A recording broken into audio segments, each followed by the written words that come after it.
दोस्तों नमस्कार।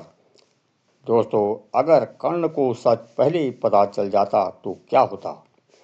संध्या का समय था। हस्तिनापुर का आकाश लालिमा से भरा हो चुका था। महल की ऊंची दीवारों पर पहली सूर्य की अंतिम किरण मानो किसी आने वाले तूफान का संकेत दे रही थी। उसी समय गंगा के किनारे एक योद्धा अकेला खड़ा था। उसके कानों में स्वर्ण कुंडल चमक रहे थे, शरीर पर कवच दमक रहा था और आंखों में बरसों का दर्द भरा था। वह था कर्ण। दुनिया उसे सूत पुत्र कहती थी, लेकिन उसके भीतर हर दिन एक सवाल जलता रहता था, आखिर मैं कौन हूँ। कर्ण ने जीवन भर अपमान सहा था।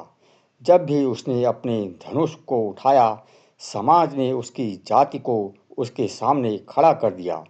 उसकी प्रतिभा को कभी सम्मान नहीं मिला। केवल दुर्योधन ही था जिसने उसे अपनाया, उसे अंग देश का राजा बनाया और मित्र कहकर गले लगाया। इसलिए कर्ण का जीवन एक कर्ज बन चुका था, दुर्योधन का कर्ज। लेकिन उस रात सब कुछ बदलने वाला था। महल के एक शांत कक्ष में कुंती बेचैन बैठी थी।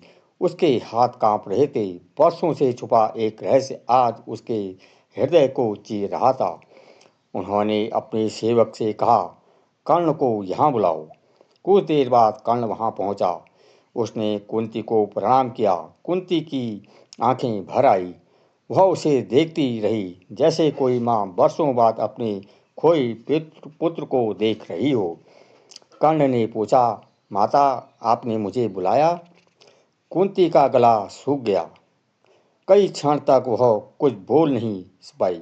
फिर कांपती आवाज में बोली, कर्ण, आज मैं तुम्हें वह सत्य बताने जा रही हूँ जो तुम्हारे पूरे जीवन को बदल देगा।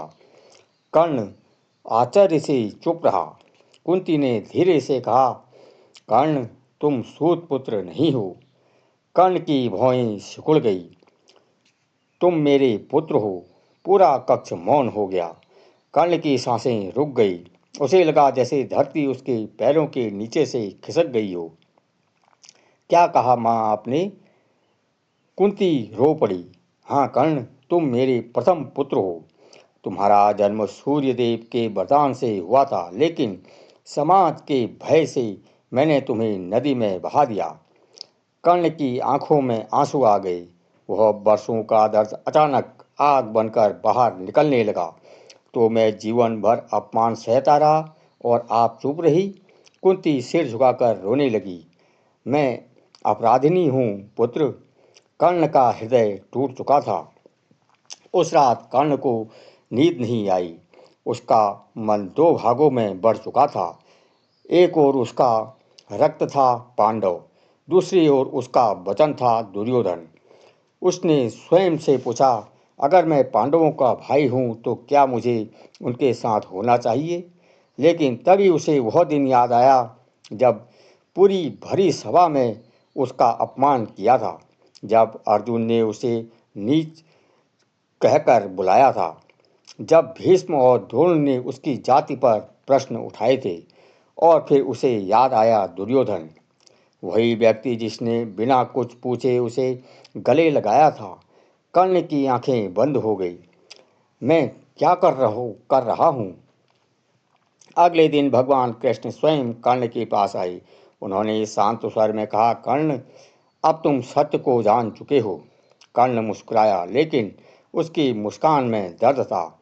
हाँ माधव, लेकिन यह सत्य बहुत देर से मिला। कृष्ण ने कहा, अभी भी समय है। पांडव तुम्हारे भाई हैं। तुम सबसे बड़े पांडव हो। अगर तुम चाहो तो हस्तिनापुर के राजा बन सकते हो। कर्ण ने आश्चर्य से कृष्ण की ओर देखा। राजा? हाँ, कृष्ण बोले, युधिष्ठिर भी तुम्हारे चरण छुएंगे। द्रौपदी तुम्हें अपना ज्येष्ठ पति मानेगी। पूरा आर्यवत तुम्हारा सम्मान करेगा। कुछ क्षणों तक कर्ण मौन रहा। फिर उसने धीरे से कहा, लेकिन दुर्योधन का क्या? कृष्ण चुप हो गए। कर्ण की आंखें नम हो गई। जब पूरी दुनिया ने मुझे दुत्कारा, तब उसने मुझे अपनाया। आज अगर मैं उसे छोड़ दूं तो संसार मुझे वीर नहीं विश्वासघाती कहेगा। कृष्ण मुस्कुराए। उन्हें पता था यही कर्ण की महानता है। कल्पना करो अगर बचपन में ही कर्ण को पता चल जाता कि वह कुंती पुत्र है तो क्या होता। शायद वह पांडवों के साथ बड़ा होता। शायद अर्जुन और कर्ण शत्रु नहीं सबसे घनिष्ठ भाई बनते। दोनों साथ धनुर्विद्या सीखते। द्रोणाचार्य कर्ण को कभी अपमानित न करते। द्रौपदी स्वयंवर में उसे सूतपुत्र कहकर अस्वीकार न करती। और सबसे बड़ा परिवर्तन दुर्योधन को कभी कर्ण जैसा मित्र न मिलता। अगर कर्ण पांडवों के साथ होता तो दुर्योधन और भी क्रोधित हो जाता। उसके पास शकुनी था लेकिन सच्चा मित्र नहीं। कर्ण ही वह व्यक्ति था जो हर परिस्थिति में उसके साथ खड़ा था।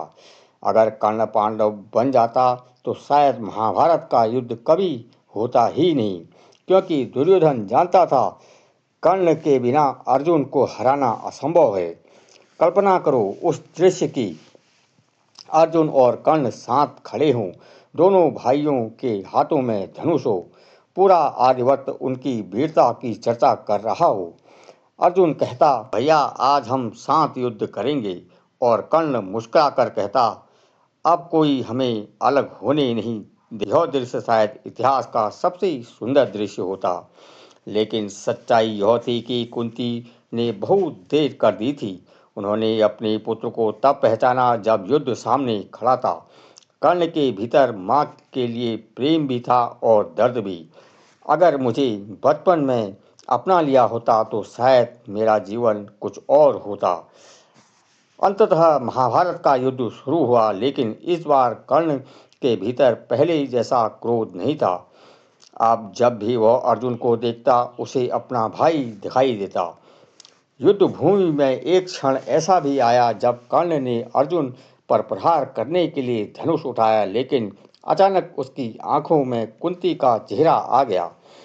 कर्ण जानता था कि सत्य क्या है। वह जानता था कि पांडव उसके भाई हैं, लेकिन उसने फिर भी दुर्योधन का साथ नहीं छोड़ा, क्योंकि उसके लिए मित्रता धर्म से कम नहीं होती है। उसने अपने जीवन का बलिदान दे दिया था, लेकिन अपने मित्र के विश्वास को नहीं तोड़ा।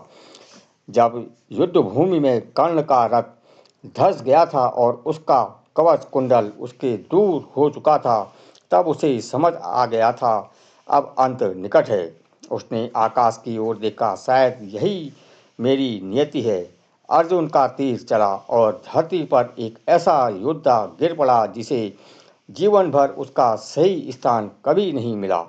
जब पांडवों को पता चला कि कर्ण उसका बड़ा भाई था, तब सब स्तब्ध रह गए। युधिष्ठिर फूट फूट कर रो पड़े। अर्जुन का धनुष हाथ से गिर गया।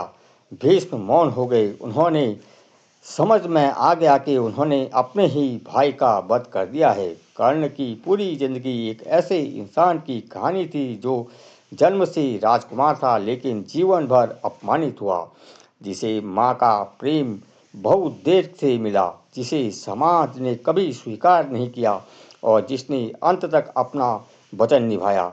अगर कर्ण को सच पहले से पता होता तो शायद महाभारत बदल जाता, शायद युद्ध टल जाता, शायद भाई एक दूसरे के रक्त के प्यासे ना बनते, लेकिन शायद तब दुनिया को कर्ण जैसा महान त्यागी योद्धा भी ना मिलता, क्योंकि कर्ण केवल एक योद्धा नहीं था, वह दर्द, वचन, मित्रता और त्याग का दूसरा नाम था।